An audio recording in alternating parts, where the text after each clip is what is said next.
ଆଜି ପବିତ୍ର ଜନ୍ମାଷ୍ଟମୀ। ସମଗ୍ର ଦେଶରେ ହର୍ଷ ଉଲ୍ଲାସର ସହ ପ୍ରଭୁ ଶ୍ରୀକୃଷ୍ଣଙ୍କ ଜନ୍ମୋତ୍ସବ ପାଳିତ ହେଉଛି। ବିଭିନ୍ନ ସରସ୍ୱତୀ ଶିଶୁ ବିଦ୍ୟା ମନ୍ଦିର, ପ୍ରଜାପତି ଈଶ୍ୱରୀୟ ବିଶ୍ୱବିଦ୍ୟାଳୟ ଏବଂ ଗାଁ ଗାଁରେ ପୁରୁଷ ମହିଳାମାନେ ପୂଜାପାଠ କରୁଥିବା ଦେଖିବାକୁ ମିଳିଛି।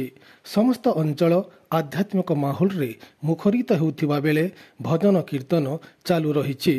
କଳାହାଣ୍ଡି ଜିଲ୍ଲା କର୍ଲାମୁଣ୍ଡା ବ୍ଲକର କର୍ଲାମୁଣ୍ଡା, ରିଷିଡ଼ା, କୁସୁଲ୍ଲା ଶିଶୁ ମନ୍ଦିରରେ ଛାତ୍ରଛାତ୍ରୀମାନେ ଶ୍ରୀକୃଷ୍ଣ ଓ ଶ୍ରୀରାଧା ବେଶରେ ସଜ୍ଜିତ ହୋଇଥିଲେ।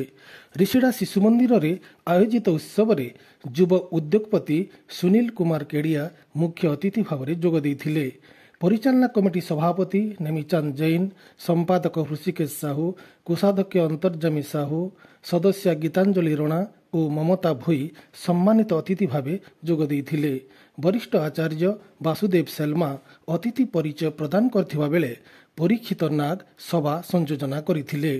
ସରୋଜ ଗହିର ପୁରସ୍କାର ବିତରଣ କାର୍ଯ୍ୟକ୍ରମର ସଞ୍ଚାଳନ କରିଥିବା ବେଳେ ଝୁନିରାଣୀ ସାହୁ ଧନ୍ୟବାଦ ଅର୍ପଣ କରିଥିଲେ। ଏହି ସମସ୍ତ କାର୍ଯ୍ୟକ୍ରମକୁ ଅନୁଷ୍ଠାନର ଗୁରୁଜୀ, ଗୁରୁମା ଓ ସେବକ ସେବିକାମାନେ ସହଯୋଗ କରିଥିଲେ। Bureau report, ଲୋକଆୱାଜ.in